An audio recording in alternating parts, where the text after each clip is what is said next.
Hello everyone, welcome back to my channel. I'm really excited about this video because what we're going to talk about today is two things. First of all, my trip to the Tokyo Tarot Museum back in June of this year of 2025. And then also we're going to do an unboxing of the one deck that I purchased while I was there. So the first half of the video is going to be talking about the museum and my experience there. And the second half is going to be an unboxing of this divine little beauty over here. So the Tokyo Tarot Museum, if you ever get the chance to go, do it. Definitely do it. This is the little pamphlet that came with it, and I will try and attach some pictures to this video that I took while I was there, but there is only a small section that they allow you to photograph. But this is the pamphlet that they will give you when you arrive, so you can see a little bit more of the inside of the museum. And it has, I was going to say hundreds of decks, but I think it's got thousands of decks in there, and it is just one of the absolute best things you can do with your time. I had such a great time while I was there. It was set up, I think, a little bit differently to how it's shown in the pictures here, because they do change it up from time to time. But as it's saying, like, they do have items. They've got some different types of tarot jewelry that they have there. It's mostly card decks, though, as you can see. There are tons of display decks and then tons of decks that you can purchase. So I would say probably, I don't know if I would say the majority of decks. Hard to say. There was a ton of decks that had sample versions that you could play with, open up and work with, and they had different little tables set up throughout the museum. It was quite small. It's all in one room, but when you book a time slot, they give you an hour and a half, and if you are a tarot enthusiast, a tarot collector, someone who could entirely get lost in tarot, book 2 slots. I only booked 1 slot, and I definitely could have used a lot more time. They didn't kick me out when my time was up, but I definitely stayed till the very last second. So yeah, it was very cool as well, because they also had a number of binders that, even if they didn't have the deck in store, they had binders that went into the thousands. So I think this is where they're saying over 3,000. You could look up any deck by, darn near any deck by any author, and they had pictures of just about all of the cards, or at least a number of the cards, so you could get an idea of what the deck looked like. It was just remarkable. They had a ton of decks that were out of print. They had decks from all over the world, Italian decks, Lo Scarabeo decks, mass market and indie decks alike, decks I had never seen, which is, I spend a lot of time looking into the tarot world myself. So for me to come across things that I've never heard of, it definitely still happens, but certainly a lot more rare. But as you can see, yeah, it just shows you a little bit more about what the museum had to offer, and it was fantastic. They also give you this little printout sheet of the major arcana, and then as well, they give you a card. So there's a little basket, and they say pick a card. So you actually get to pick one card of one of the decks that they have, and they're all packaged and ready to go. So I ended up picking Temperance card. Is it that precious? So about the admission, it was incredibly reasonable. It was, is this correct? Yeah, so 750 yen. So that's around $7 Canadian, maybe $5 US for the visitation time, which I thought was incredibly reasonable. And then all I purchased when I left there, of course, was this deck. And I also purchased this little, what is this? Masking tape. It is Marseille masking tape, which is awesome because check that out. Okay, so what else did they give me here? So how to enjoy the museum, and this was really incredible. So they had, like I said, a number of different decks that you could pick up, play with, flip through, and then they brought you tea. So you would take your deck to the table and they would bring you a nice cup of tea, and that was all included in your admission. And like I said, yeah, so here's the photo spot that you were allowed to take pictures. So I don't have a ton of photos of my time there because by the guidelines and the rules that they have. So, always respect the places that you're going to. And then here, so they had the catalogs of their tons of decks. They had the little sample cards. This was where this guy had come from. And then the reception desk. So like I said, it's all one room. They do change it up regularly. So when I get back to Tokyo, I will absolutely go again. My appointment was at 10 o'clock. And I was there probably 10-15 minutes early and waited outside. They did let me in a couple minutes early, and then I stayed right until 11:30. But yeah, so that was my experience there. And then quickly, because I like I said, I only booked 1 spot and it definitely was not enough time. What I then went to was right up the street, the Tarot Cafe. So they are affiliated, well, I believe it's the same company, but they work in tandem with one another. So up the street they had, it was all plant-based meals and coffee. I didn't eat there, but I did have, what did I have? A nice coffee. Actually, no, that's what this receipt was. I do apologize, that is incorrect. The Tarot Cafe was $7.50 for my coffee, 750 yen. So yeah, like I said, about $6-ish Canadian. The Tarot Museum entry is 800 yen. So that's, you know, 650 Canadian, $5 American, something like that. Pretty, very, very inexpensive for an hour and a half of getting to enjoy the things that they have. What else do I have here? Yes, my receipt. Oh, and then this was their business card. So sharing all the literature that I got. Yeah, so the Tokyo Tarot Museum was lovely. I've got a couple of pictures there as well. Sorry, I mean of the cafe. They were both lovely. And then the cafe, when you order your coffee, they give you a coaster, and your coaster has one of the major arcana cards on it, or it's got a picture and the name, not necessarily the card. And then they give you this little sheet while you're sipping your lovely coffee. And then they have a nice seating area upstairs. On the way up the stairs, they've got some decks. They've got pictures of different tarot cards and things. And then upstairs, they have a little desk with a number of different decks that you can play with and enjoy, do readings with while you are enjoying your coffee. So that was just an incredible experience. If you ever get the chance, you're in Tokyo or you can plan a trip, and you are a tarot enthusiast, do not skip the Tarot Museum. It was exceptional. So I did, like I said, I only ended up buying one deck, despite the fact that I could have left with many, many more.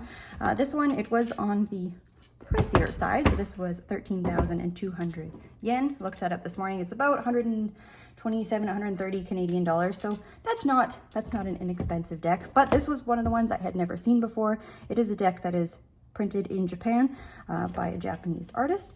And I'm going to drop it and then we're going to open it. So they, like I said, they had a sample copy of this deck, and this was one of the ones I was drawn to immediately. And for a good majority of my time, I was flipping through it and working with the cards.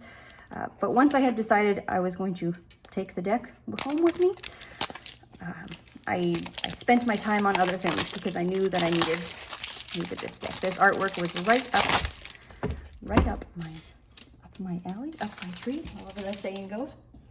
But it's this lovely. It's got this gorgeous gilding on it, this nice hard 2-part box. It's just lovely. So let's dive in. Oh, and it is called The Tarot.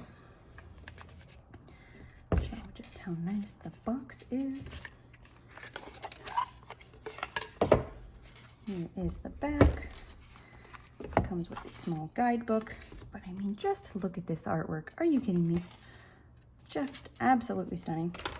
And while I was there, I was definitely looking up online because there was a number of decks that I wanted, and I wanted to make sure that I got one that I either couldn't get back home or was hard to get or hard to replace. At the time I was looking, I was able to find this deck online. If I can find the link by the time I post this video, I will post it below. You actually can probably get this person's, there we go, information there if you are interested in purchasing it. And it does come with this nice little guidebook here. And it does have both Japanese and a little bit in English as well. So you can use Google Translate, or if you don't read Japanese, to understand the deeper meanings and messages from these cards.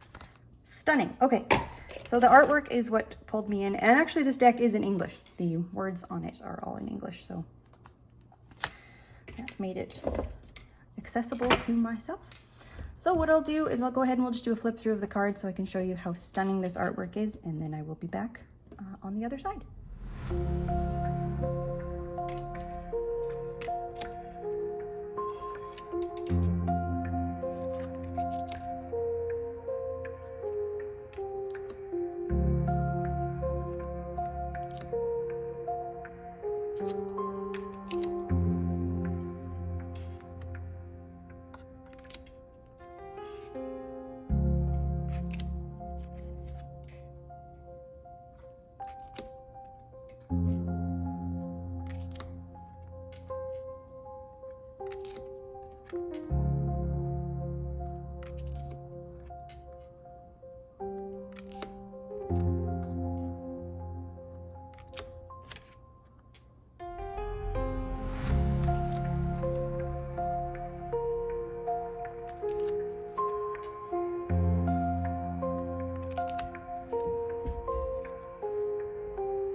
me that is not spectacular.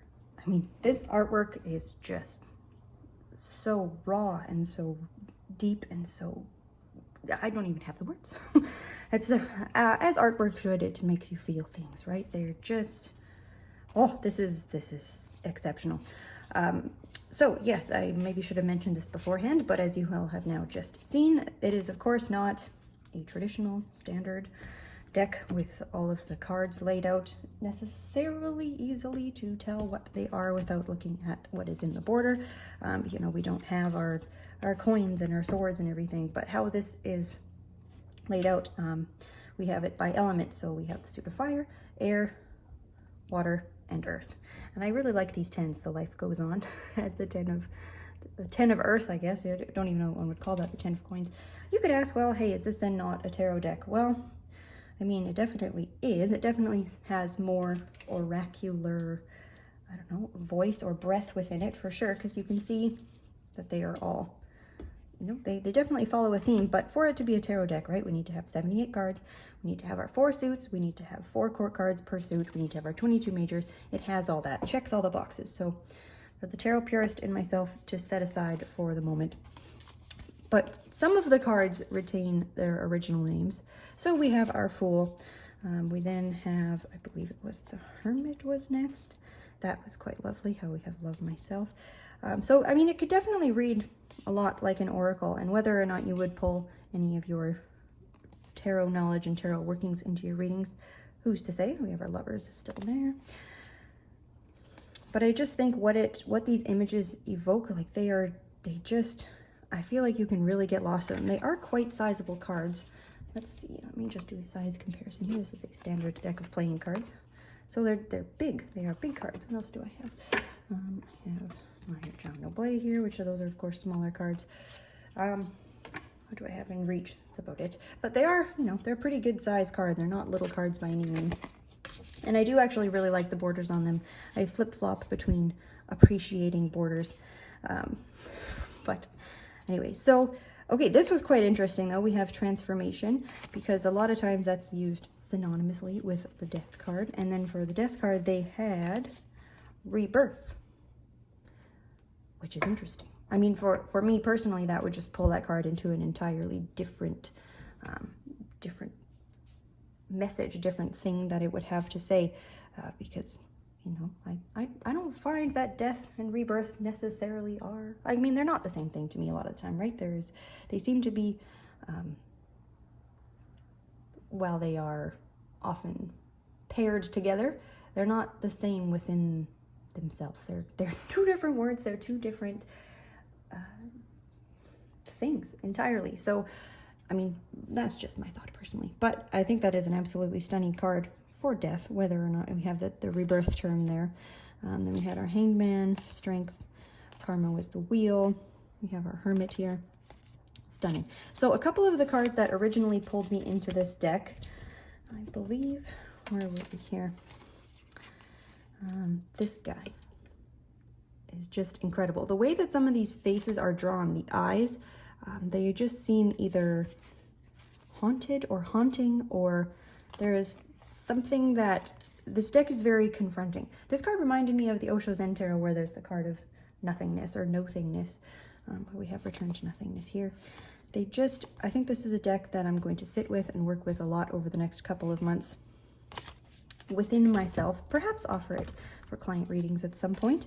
That is not on the chopping block until I get to know it a lot better, but it just, I am so deeply enamored with this artwork. I think I can just spend an hour with a card, but at the same time get the message quite quickly. Like, it doesn't seem to have a lot of room for lack of clarity, or it doesn't seem confusing. It's not that I'm going through these cards and I don't understand what they are trying to say, but I think that they are worth one's time to sit with. I thought this was quite interesting too. So we had Hell's Gate for the King of Air, and then we have Heaven's Gate for the King of Water. That is quite neat.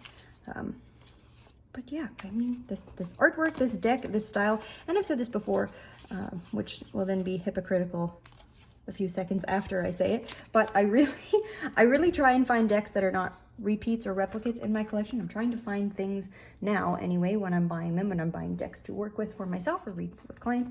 I want them to be something that don't necessarily remind me of something I already have. So if I can find something that is unique in its artwork, in its voice, in its creation, I will definitely be drawn to it. But I do have a certain artwork style, so I mean, I'm picking up things that I guess are similar.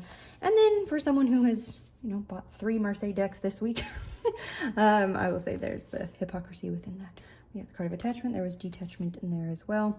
I adore this card of creativity. Look at how busy and messy and wild and unstructured that is. Just stunning. Everything shall pass. Gorgeous.